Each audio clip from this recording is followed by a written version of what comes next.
안녕하세요. 주현장쌤입니다. 오늘은 지난 2025년 11월 13일에 치러진 2016 학년도 대수능 수능 세계사 자세한 분석과 해설 강의 영상입니다. 일단은 조금 늦었지만 수능 본 모든 수험생분들 너무 고생 많으셨고요. 이 영상은 아마 수능 본 학생들은 거의 안 볼 것 같아요. 이제 내년 수능을 준비하는 학생들을 위해서 촬영한 영상이니까 내년도 학생들 이제 지금부터 준비하는 학생들도 있을 테고 좀 이따 준비하는 학생들도 있을 텐데 영상 보면서 2027학년도 수능은 어떻게 준비해야 될지 한번 같이 잘 맞춰가보면 좋을 것 같아요. 자, 그러면 경향과 난이도부터 살펴보겠습니다. 난이도 너무너무 어려웠습니다. 매우 매우 어려웠어요. 제가 올해 6월 모의고사 볼 때 정말 어렵다고 했거든요. 근데 그거보다 어려웠습니다. 제 개인적인 기준에서 그랬고요. 그러면 이제 그걸 알아보는 척도가 등급 컷인데 1등급 컷은 45점이 나와요. 근데 6월 모의고사 때는 이제 43점이 나왔습니다. 그러면 학생들이 간혹 물어보는 학생들이 있더라고요. 왜 육모보다 어려웠는데 등급 컷은 올라갔냐? 학생들이 육모보다는 수능 때 실력이 더 많이 올라왔기 때문에 수능이 조금 어렵더라도 학생들 실력이 그만큼 더 올라와서 등급 컷은 수능이 살짝 올라가는 현상을 보이는 겁니다. 네, 그래서 어쨌든 객관적인 난이도는 수능이 너무너무 어려웠다. 개인적으로는 2015 개정교육과정 이후 수능에서 가장 어렵지 않았을까 이렇게 생각을 합니다. 정말 얼마나 어려웠냐면 그냥 나는 집에서 풀잖아요. 저는 개인적으로 드는 생각은 그냥 시험장에서 푸는 학생들이 너무 안타까웠어. 이거를 시험장에서 그 30분 내에 풀려면 얼마나 많은 압박감이 들까 이런 생각이 들었고요.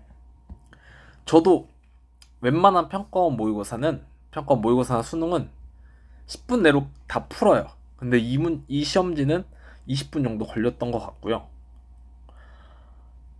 그리고 그냥 평가원이 작정하고 너네 틀려봐라 하고 내는 것 같아. 그러니까 공부를 열심히 해도 풀 수 있게 아니라 그냥 너네 무조건 틀려봐라 라는 식의 문제가 너무 많았어요. 제 개인적으로 그렇게 느꼈습니다. 왜 그렇게 어렵게 냈냐 생각을 해봤을 때는 우리가 이제 교육과정 2015 개정 교육과정 마지막 직전이죠. 내년이 마지막이고 올해가 이제 마지막 직전 해고요.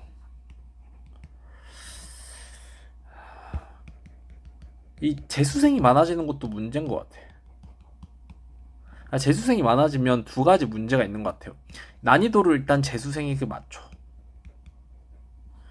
그래서 어쨌든 재수생들은 공부를 더 했다는 가정 하에 이렇게 어렵게 내는 것 같고요.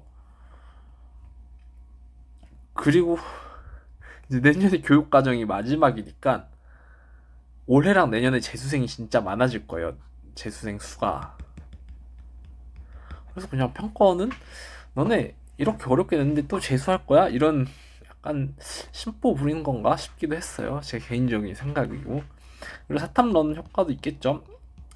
애들이 사탐으로 많이 오면 동세사는 뭐 사회문화만큼은 아니지만 조금 늘었어요. 그래도 그치만 어쨌든 늘어나는 학생 수를 대비해서 난이도를 좀 높게 낸 것 같지 않나 이렇게 여러 가지 요인이 있지 않나 이렇게 생각을 해봤습니다.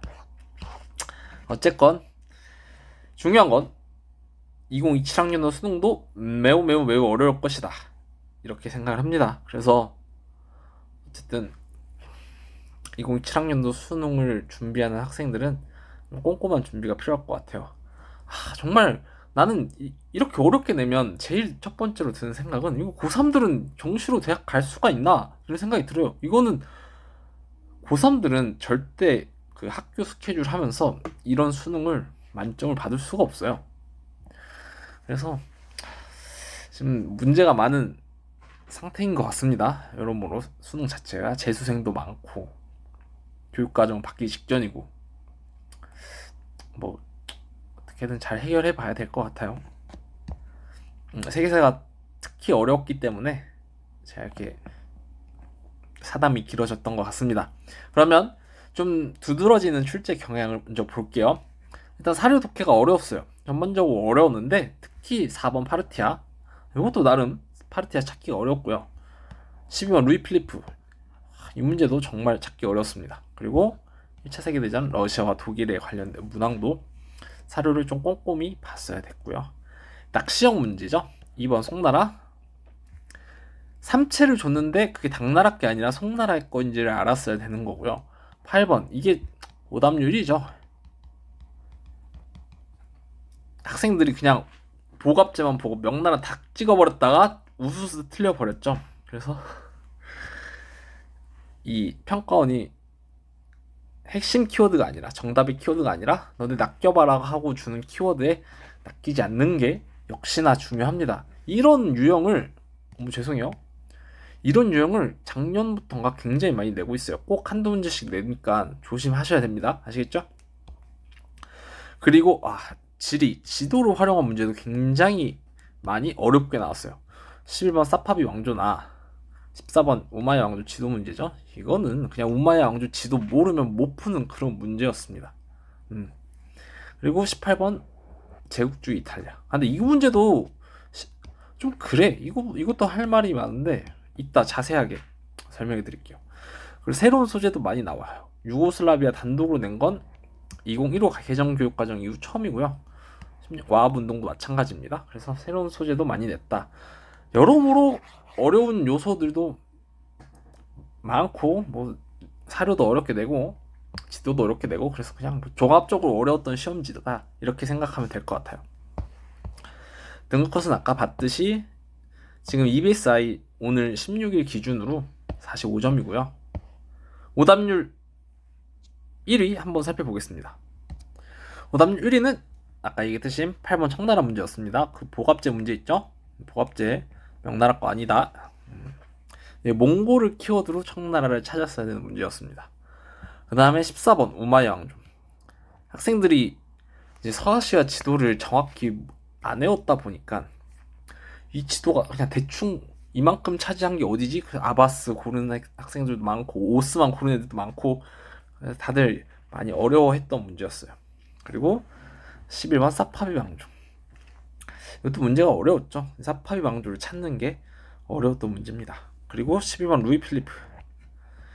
이것도 그 법령을 주고 이게 도대체 프랑스에서 나온 헌법은 많은데 어느 왕 때 등장한 헌법인지를 찾는 게 어려웠어요. 그리고 심지어 루이 필리프 교과서에 나온 루이 필리프 헌법의 내용은 하나도 없어. 뭔지 알죠? 루이 필리프 왕정의 특징은 제한선거제에 입각한 입헌 군주제거든요. 그 내용은 하나도 없고 샤르 10세의 내용을 가지고 루이 필리프를 찾아야 되는 굉장히 어려운 문제, 어려운 난이도의 문제였습니다. 그 다음 파르티아. 어쨌든 로마를 통해서 시기를 잡고 파르티아를 찾아야 됐던 이것도 어려웠던 문제였죠. 그러니까 1차 3두 정치 시기를 그동안 안 물어봤으니까 학생들은 1차 3두 정치에 대한 대비가 많이 안 돼 있을 것 같았어요. 그리고 그때가 파르티아랑 동시기인 걸 찾는 것도 많이 어려웠을 것 같습니다. 그래서 이렇게 오답률 탑5도 한번 살펴봤고요. 단원별 출제 분류표입니다. 그래서 단원 비중은 늘 나오던 대로 고대 문명 한 문제, 중국사 4문제, 서양사 5문제 나왔고요. 각국사가 한 문제 더만 나왔어요. 6문제 나왔고요. 여기가 현대사가 4문제. 총 20문제 나왔습니다. 한번 살펴보시면 좋을 것 같습니다. 자, 그러면 출제 경향과 총평 그리고 시험지에 대한 자세한 분석은 여기서 마무리하고요. 각 문항에 대한 자세한 해설 강의 들어가 보도록 하겠습니다. 자, 1번부터 자세히 해설해 볼게요. 1번은 늘 나오던 고대 문명 파트입니다. 나일강 유역에서 발달했다 했죠. 이집트 문명이고요. 뒤에 상형 문자라는 내용까지 나오죠. 그래서 이집트 문명이 확실하고요. 이집트는 피라미드 축조했죠. 길가메시 서사실은 남긴 건 메소포타미아고요. 올림피아 제전은 고대 그리스에서. 갑골은 청나라. 하라파는 인더스 문명에서 발달했습니다.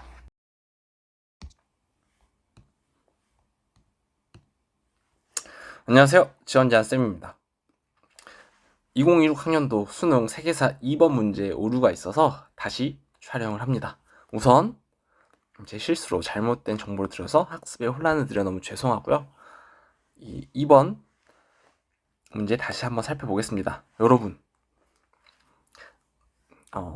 5년 넘게 쌍사 가르치고 공부한 저도 이렇게 정신줄 놓고 풀면 틀릴 수가 있어요. 요즘 시험이 이렇게 함정을 많이 파놓습니다. 그래서 여러분들은 제가 시험장에서 안 풀어서 절실함이 없었던 것 같아요. 시험장에서 풀 때 항상 끝까지 의심하고 이게 맞나? 한 번 더 봐주는 습관을 가지면 좋을 것 같습니다. 2번 저희 이 삼체 보고 이게 당으로 고르면 안 된다 이렇게 먼저 말씀을 드렸고요. 근데 이 표현을 다시 보니까 송나라에 대한 표현이 하나도 없어. 일단 절도사로 인해 중국이 분열된 틈을 타 건국, 이 부분은 송나라는 5대 19기 분열된 틈을 타 건국된 게 아니라 송나라 건국되면서 5대 19기 끝나요.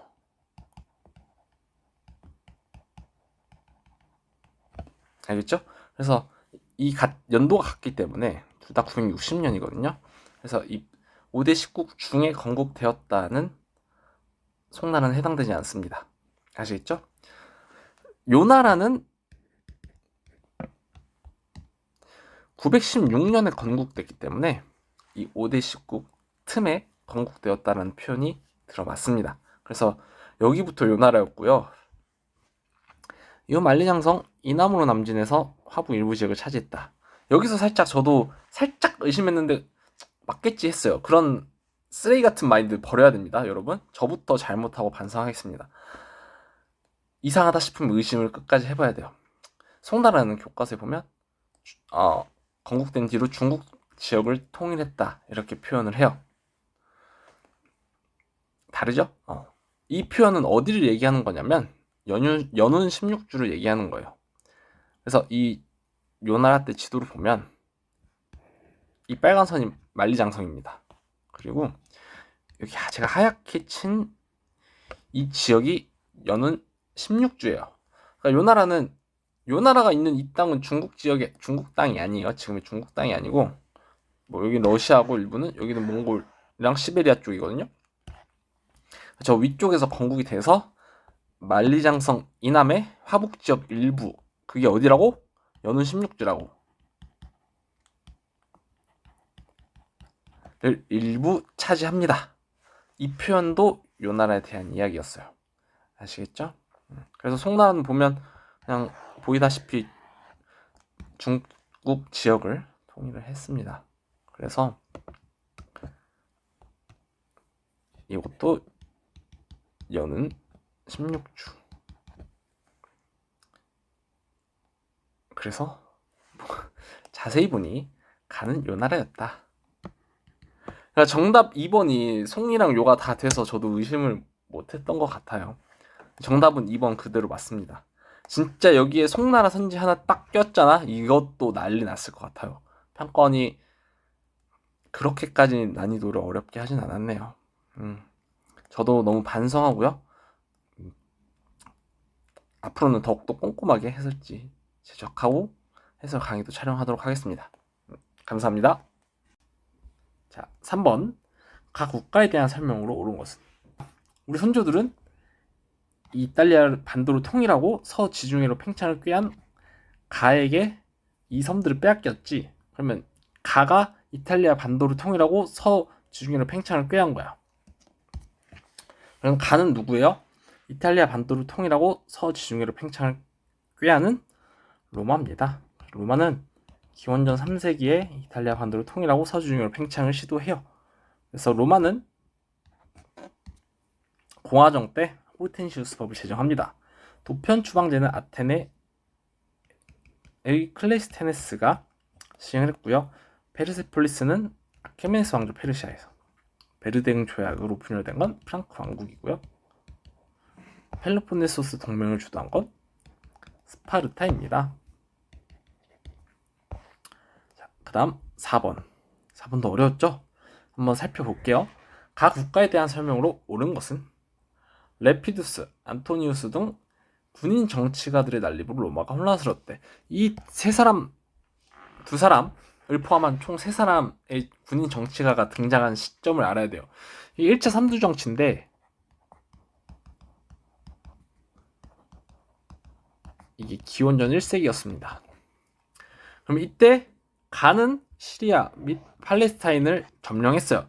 이게 어느 지역이에요? 이게 서아시아 지역인지 알아야 합니다. 그렇죠? 이게 서아시아 쪽 땅이고 가가 서아시아를 차지했어. 언제?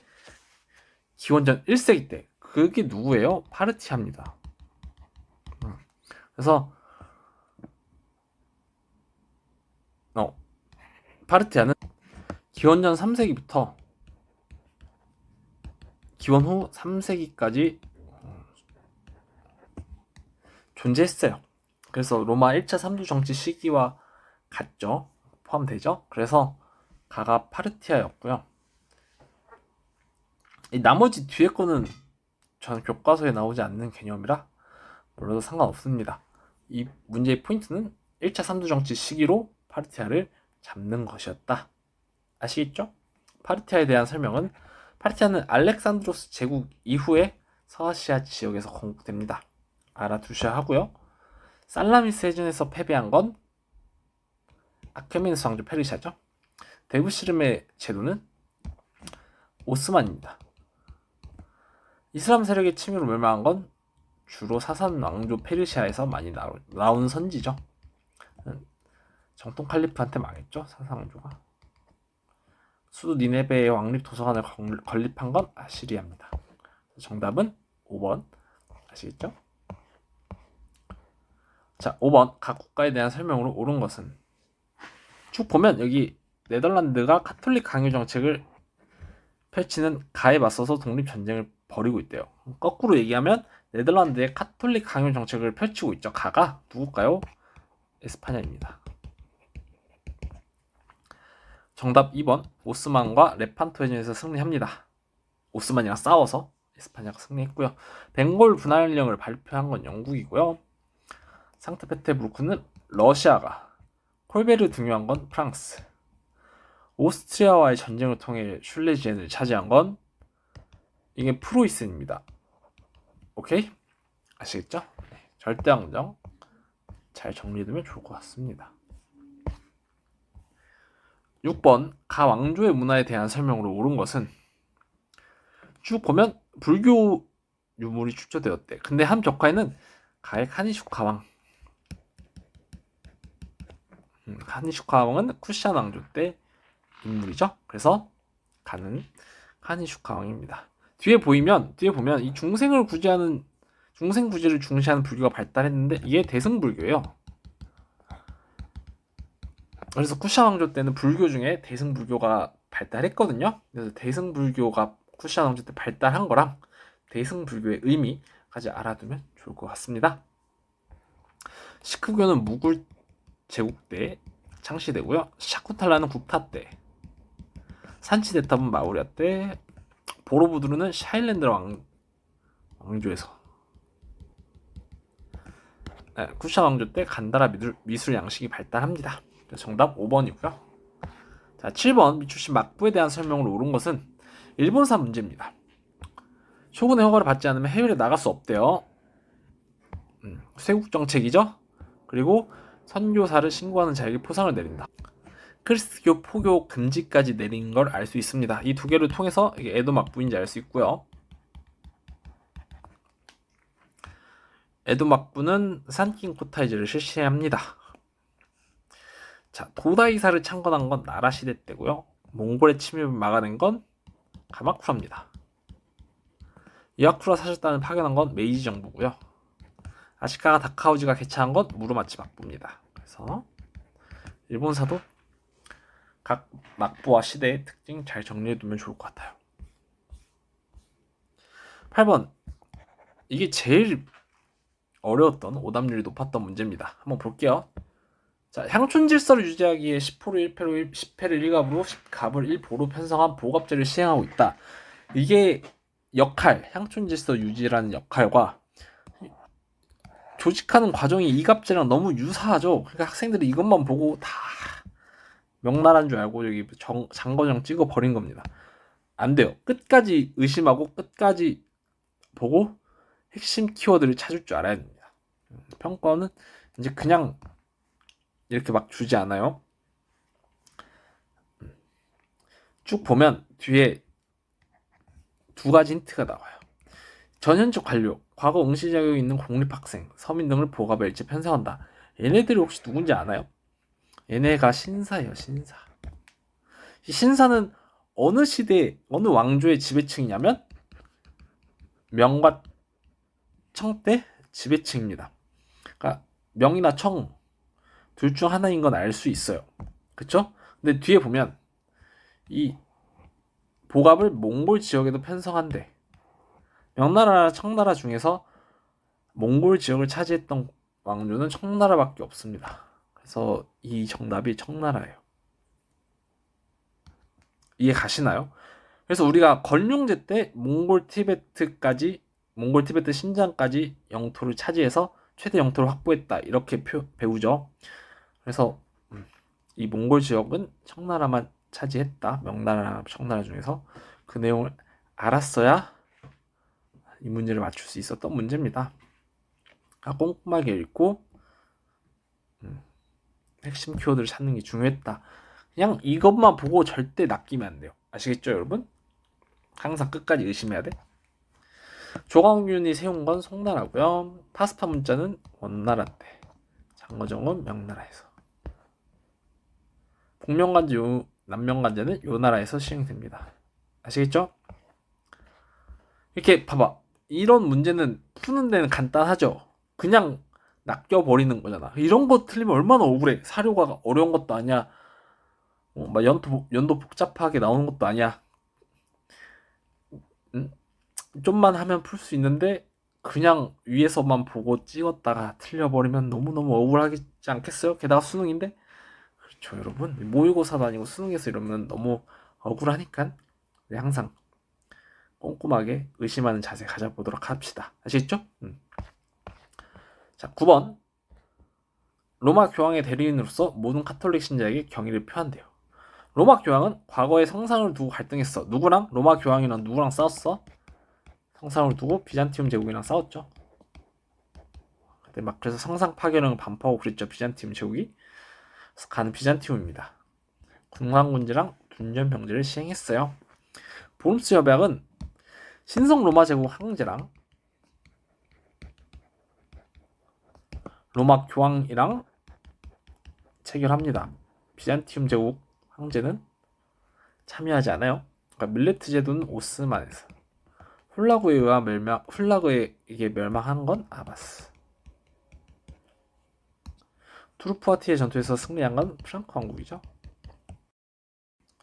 자, 10번입니다. 가 왕조에서 있었던 사실로 옳은 것은 가는 처음에 사방의 이민족을 살필 여유가 없었대요. 근데 동돌고를 복속한 이래로 여기서 일단 당나라인 걸 알 수 있습니다. 뒤에 살펴보면 주변 민족이 점점 복속해오자 그들이 원래 살고 있던 지역에 주화현을 설치했대. 그러니까 이민족이 살던 지역에 주화현을 설치한 거죠. 그 가운데 큰 것을 도독부, 그 수령, 그 지역을 다스리는 이민족 중에서 수령을 도독 및 자사로 삼았대. 그리고 세습을 허용해요. 이런 주화현은 대부분 호부의 세금을 납부하거나 호적을 보고하진 않았어요. 황제의 덕이 미치는 곳은 변주 도독이 다스렸대. 이민족에 대한 이러한 통치 방식은 마치 고삐로 소와 말을 잡아끄는 이치와 같아서 이걸 기미 정책이라고 합니다. 그래서 동돌골 복속만 가지고 당나라인 걸 알 수 있었지만 이 밑에를 보면 당나라의 기미 정책에 대해서 자세히 설명하고 있어요. 그래서 이 기미 정책에 대한 내용도 잘 정리해두면 좋을 것 같습니다. 당나라가 정복한 이민족 지역의 땅에 그냥 그 지역을 도독부로 삼고요. 그 지역의 우두머리를 수령으로 삼아서 그 지역을 간접 통치하는 방식을 기미 정책이라고 합니다. 아시겠죠? 그래서 기미 정책의 내용 잘 정리해두면 좋을 것 같아요. 이거 분명히 또 나옵니다. 아시겠죠? 당나라 때 안사의 난이 발생했고요. 자금성은 명나라 때, 구품 중정제는 위진 남북조에서, 청명상하선은 송나라에서 제작됐고요. 만안병용제는 청나라에서 실시됩니다. 자, 그러면 11번 보겠습니다. 여기서부터 앞에도 어렵지만 급격하게 더 어려워집니다. 자, 가의 군대가 호르무즈를 공격하는 모습을 묘사한 거래. 호르무즈가 어디인지 알았어야 돼요. 못해도 이게 서아시아에 있는 줄은 알았어야 합니다. 그래서 우리 포르투갈 신항로 개척할 때 호르무즈까지 진출했다고 나오거든요. 그래서 호르무즈가 서아시아에 있는지는 알았어야 합니다. 그 뒤에 바스코 다 가마의 인도 항로 개척 이후 포르투갈 뒤에 나오죠. 호르무즈에 상관을 설치하여 페르시아만의 영향을 행사했다. 근데 친절하게 페르시아만이라고 주네. 페르시아만은 느낌만 봐도 서아시아인지 알겠죠? 그쵸? 그냥 바스코 다 가마의 인도 항로는 언제예요? 이게 1498년입니다. 시기를 이걸로 시기를 알 수가 있어요. 대략 그러면 거의 15세기 말이기 때문에 16세기라 봐도 되겠죠, 여러분? 그 이후니까 16세기야. 그리고 밑에 보면 시기를 하나 더 알 수 있는 게 영국 동인도 회사가 설립된 지 20년 만이래. 영국 동인도 회사가 1600년에 설립되기 때문에 대략 17세기 초예요. 그럼 16세기부터 17세기 사이인 걸 알 수 있죠? 이 사료가 한 17세기 가깝겠죠? 17세기 초에 가까울 텐데, 그럼 당시에 이 가는 호르무즈를 공격하고 있는 상황이야. 여기까지 이해 가요? 그러니까 17세기 초에 지울게. 그러면 또 17세기 초로 바꿔. 17세기 초에 가가 호르무즈를 공격해. 서아시아 쪽을 공격해. 근데 가는 서쪽에 한 가지 힌트를 더 줘. 서쪽에 이슬람 국가와 대립으로 교역에 어려움을 겪고 있었어요. 여러분, 이게 작년 수능 10번이에요. 보면 오스만과 사파비가 서쪽에 메소포타미아 지방, 서아시아 지방을 두고 대립하고 있는 걸 보이죠? 그래서 이 사파비 입장에선 서쪽에 오스만이 있죠. 여러분 이해 가요? 그래서 이 지도를 작년에 냈던 걸 또 낸 거야. 그리고 자, 여기가 호르무즈예요. 그리고 이 페르시아만이에요. 그러면 이 사파비 입장에서 호르무즈랑 페르시아만이 굉장히 가깝죠. 그래서 이 호르무즈랑 페르시아만으로 진출하는 상황입니다. 사파비가. 어쨌든 정리하면 17세기 초에 가는 호르무즈랑 페르시아만 쪽으로 진출을 해. 못해도 이게 서아시아인 줄 알았어야 되고요. 근데 17세기 초에 여러 국가가 있는데 서쪽에 이슬람 국가와 인접하고 대립하고 있어. 서아시아 쪽으로 진출하는데 서쪽에 이슬람 국가가 하나가 더 있네. 바로 이 사파비 왕조고요. 가가 인접한 이슬람 국가는 오스만입니다. 그래서 이거를 사파비도 이슬람 왕조이기 때문에 혹여나 무굴 제국으로 착각할 수가 있어요. 근데 무굴 제국은 여기까지 못 와. 페르시아만이랑 호르무즈까지 못 와요. 저기 인도에 있기 때문에. 그래서 서아시아 지역을 차지하고 페르시아만과 호르무즈로 진출하는 가는 사파비밖에 없다. 이렇게 이해하시면 되겠습니다. 알겠죠? 작년 기출을 진짜 꼼꼼하게 분석을 했어야 돼요. 그래서 제가 보여드린 저 지도를 완벽하게 알고 있어야 됐고, 오스만이랑 사파비가 서아시아 메소포타미아 지방에서 충돌하고 있다. 이것까지 알고 있었어야 풀 수 있었던 문제입니다. 근데 이 문제도 여러모로 어려웠어요. 그쵸?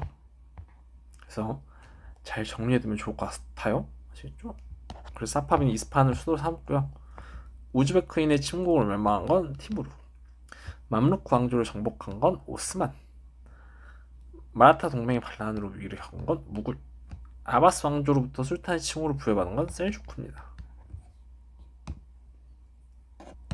그래서 이 문제 오답률을 보면 확실히 4번을 많이 찍었거든요.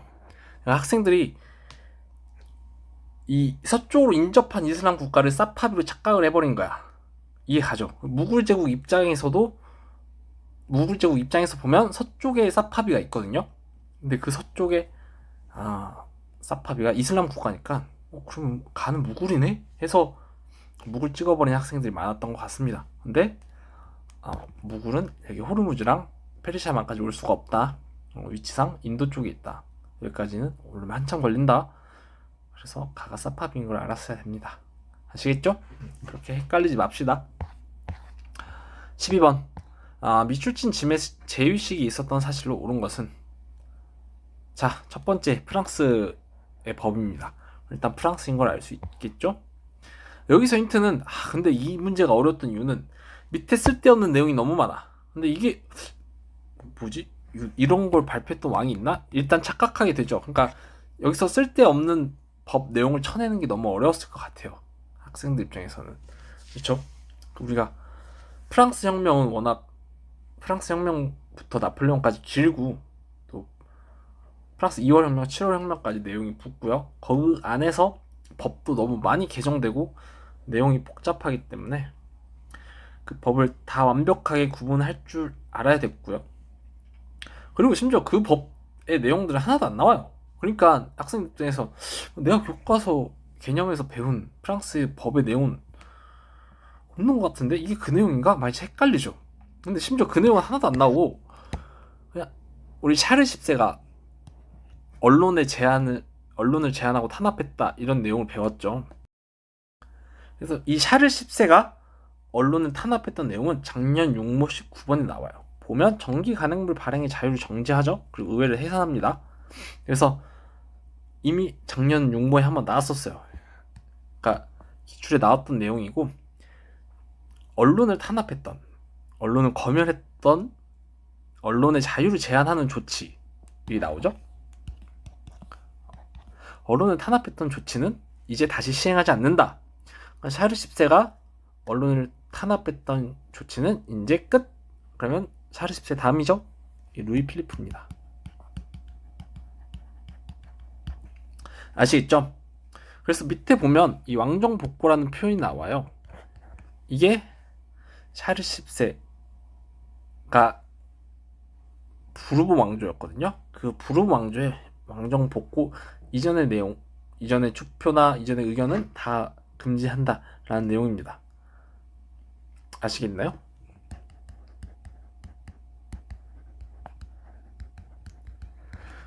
그래서 프랑스 혁명사에서 왕정 복고는 부르보 왕조밖에 없습니다. 그 부르보 왕조 첫 왕은 루이 18세고요. 이후에 샤르 10세인데 루이 18세는 거의 안 나오고요. 어쨌든 이 루이 18세랑 샤르 10세 때 부르보 왕조가 이 왕정 복구에 해당한다. 그러면 어쨌든 샤르 10세도 같은 부르보 왕조니까 그 왕정 복구 때 등장한 부르보 왕조의 부르보 왕조 이전의 내용은 다 금지한다. 그래서 이 왕정 복구 키워드로 샤르 10세인 걸 한 번 더 알 수 있습니다. 프랑스 혁명에서 프랑스 혁명에서 왕정 복구는 부르보 왕조밖에 없으니까. 아시겠죠? 나폴레옹 1세나 나폴레옹 3세는 왕정 복구에 해당하지 않습니다. 그 사람들은 통령이나 대통령에서 바로 황제가 됐기 때문에 왕정 복구라 표현을 하지 않아요. 아시겠죠? 그래서 이 밑에는 다 필요 없는 내용이에요. 그러니까 이거를 어떤 게 정답의 키워드고 아닌지를 찾는 게 너무 어려웠던 문제였죠. 그래서 루이 필리프는 1830년 7월 혁명으로 즉위해서 1848년 2월 혁명으로 퇴위합니다. 이탈리아 왕국은 1861년에 수립되고요. 신성 로마 제국은 1806년에, 데카폴리스 봉기가 1825년에 부패 선거구 폐지가 1832년이에요. 그래서 정답이 4번입니다. 3월 혁명으로 메테르니가 실각한 건 48년이에요.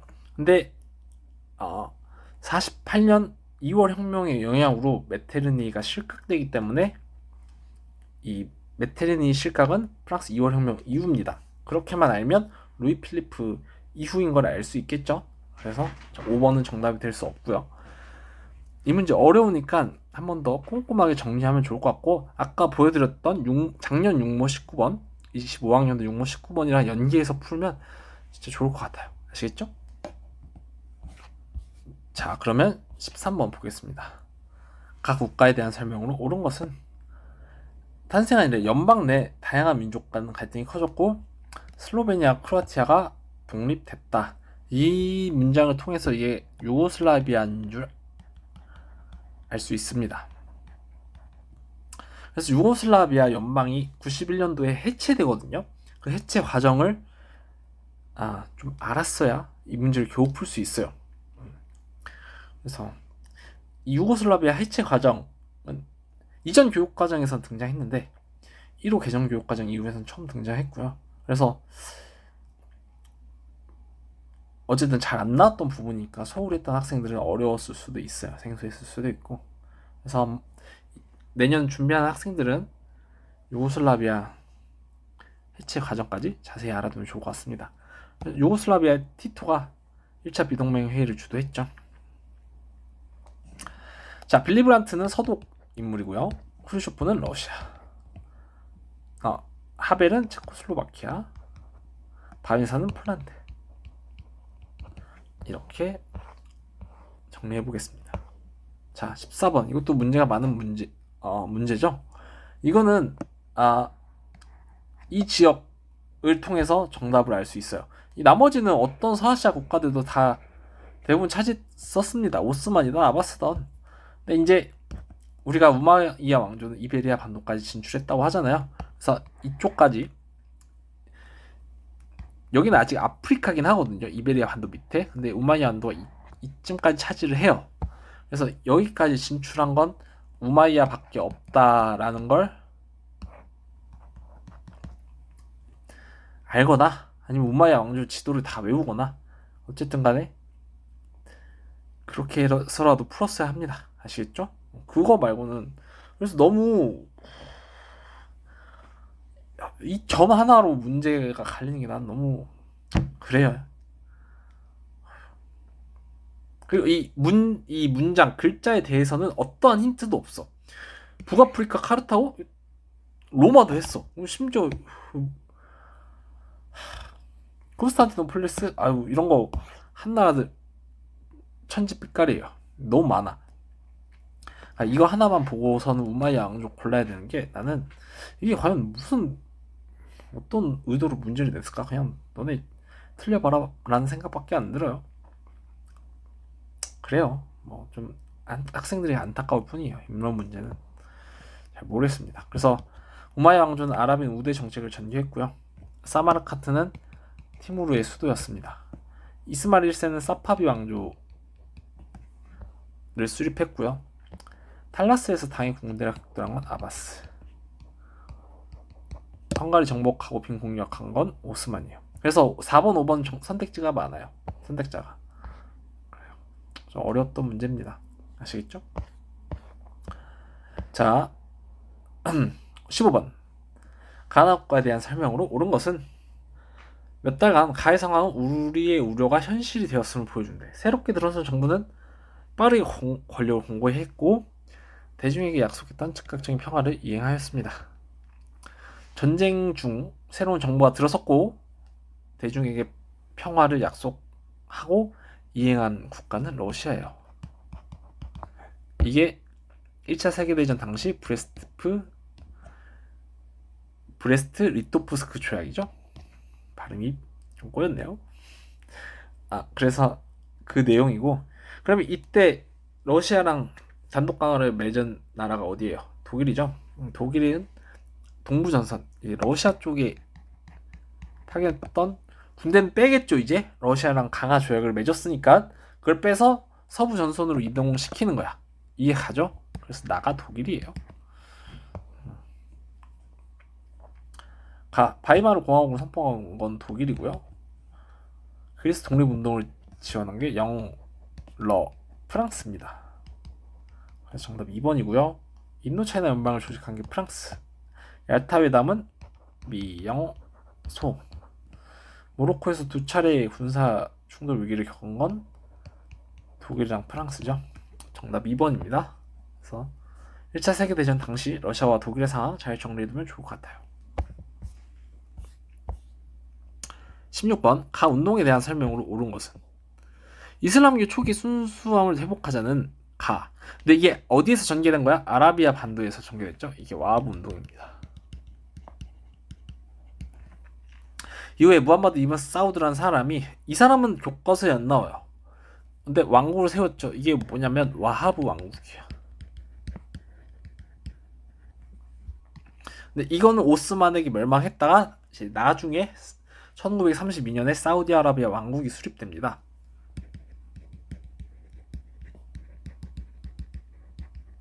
그래서 이제 와하브 운동부터 사우디아라비아 건국까지 과정을 좀 알아두면 좋을 것 같고, 이 운동은 압들 와하브라는 인물이 주도했어요. 그래서 와하브 운동에 대한 내용 잘 정리해두면 좋을 것 같아요.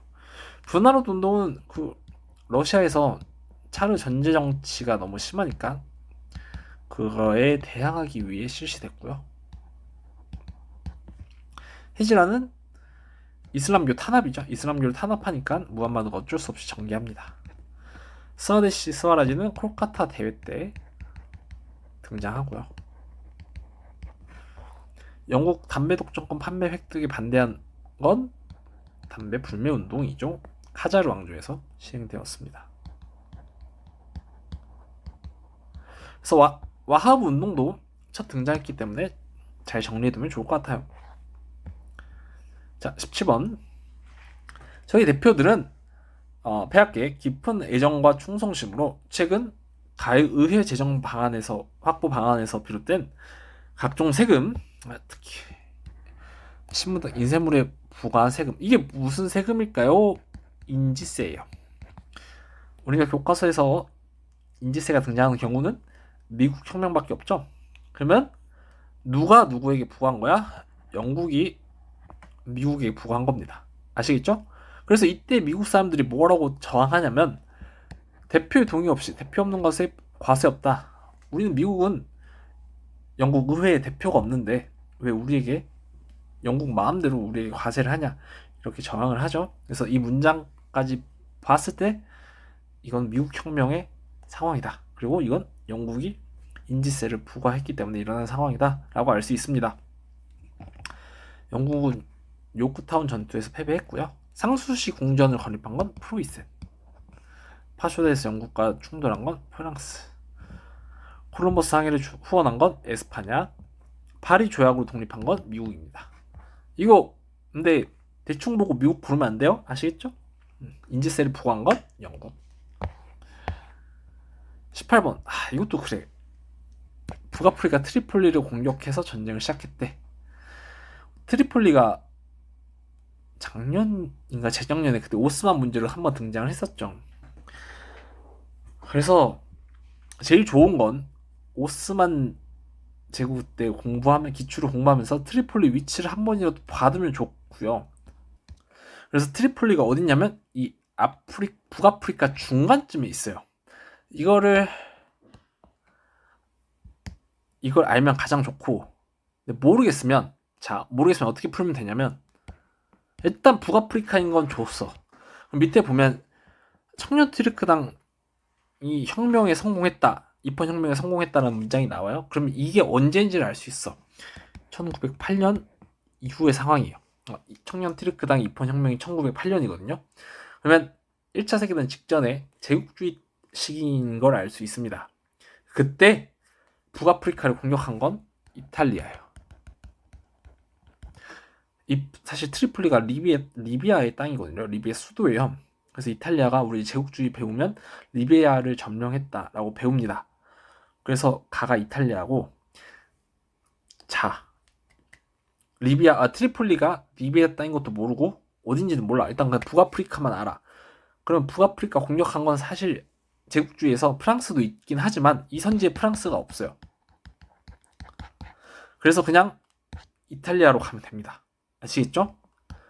평권이 여기서 프랑스까지 줬으면 이 문제도 난리가 났을 거야. 그래, 그 정도까지는 아니고 이탈리아만 선주로 줬으니까 제국주의 시기에 북아프리카를 공격한 건 이탈리아밖에 없다라고 풀어도 됩니다. 근데 이제는 알았으니까 이제는 우리 수능 이후에 푸는 거니까 트리폴리 위치도 한번 알고요. 이게 리비아 수도.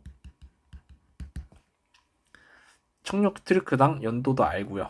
아시겠죠? 그래서 리비아가 이탈리아 점령한 것, 식민 지배한 건 당연히 알아야 되고요. 아시겠죠? 그래서 이렇게 한번 정리해보면 좋을 것 같습니다. 이 문제도 그래서 조금 여러분들 말로 짜치달까? 좀 그래 문제가. 그렇게 쿨한 문제는 아닌 것 같아. 아시겠죠? 여기서 그만하겠습니다.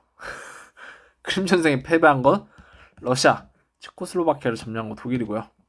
나이지리아 식민지로 삼은 건 영국, 미국과 필리핀을 주고 전제한 건 에스파냐입니다. 자, 19번. 홍콩 한양 등을 규정한 조약은 난징 조약. 1842년이죠. 메이지 정부가 수립된 이듬해. 그러면 1868년 플러스 1 해서 1869년입니다.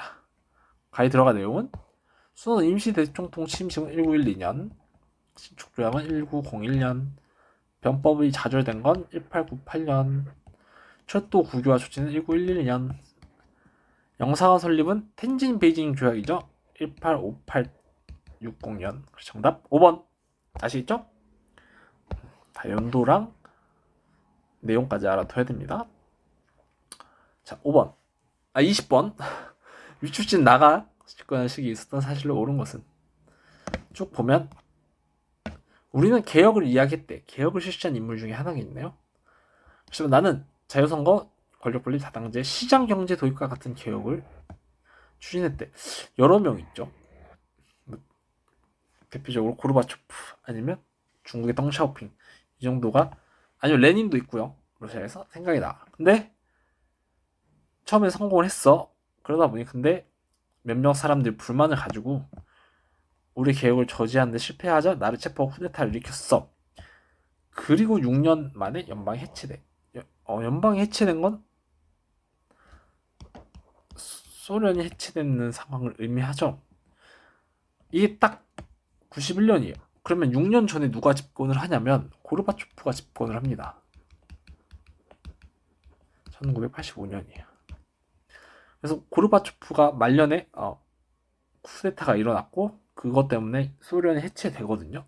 그래서 고르바초프 집권부터 고르바초프의 개혁 정책, 그리고 고르바초프가 권력을 내려놓고 소련이 해체되는 과정까지를 전부 다 알고 있어야 하는 문제였습니다.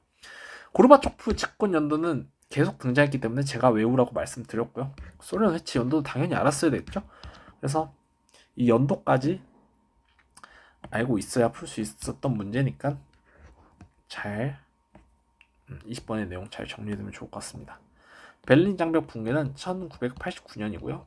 닉슨 독트린 69년, 유럽연합은 93년. 다 19예요. 오케이.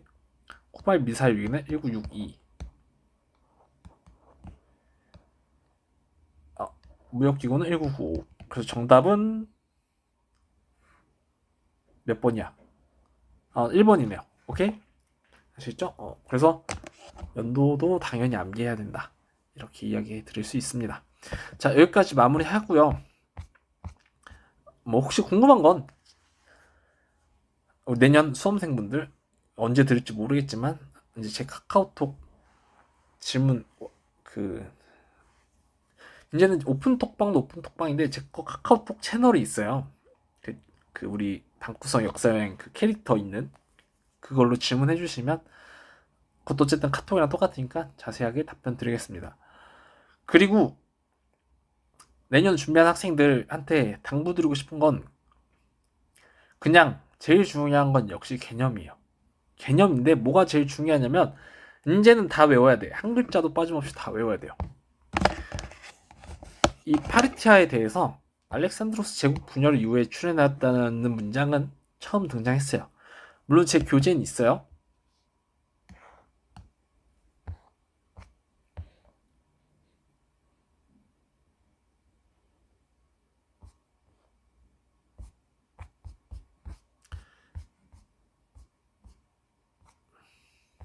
여기 보면 알렉산드로스 제국 분열 이후에 이란계 민족이 파르티아를 건국했다라고 나오죠.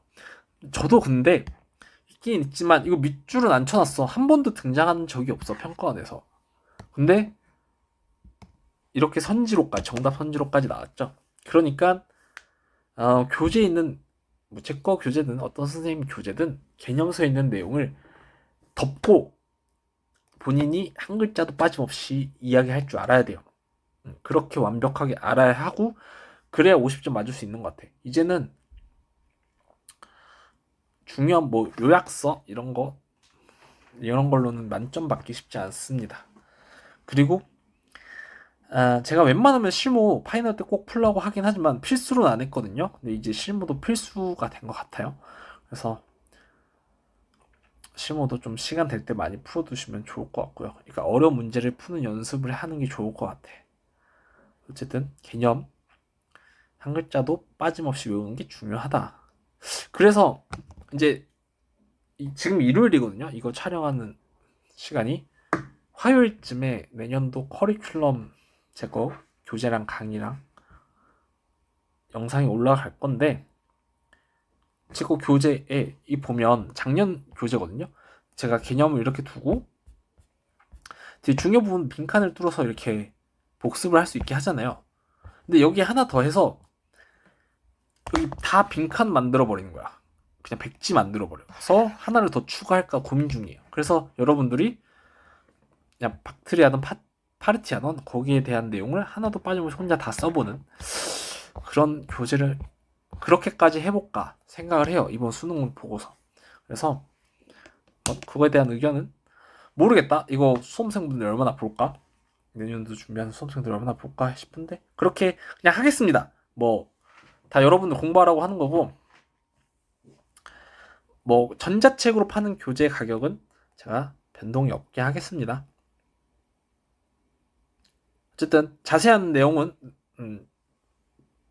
커리큘럼 가이드에서 소개하도록 하겠습니다. 혹시나 보고 있을 올해 수능 본 학생들은 너무 고생 많으셨고 내년도 2027학년도 수능을 볼 학생들은 함께 화이팅 해봅시다. 아시겠죠? 수고 많았습니다.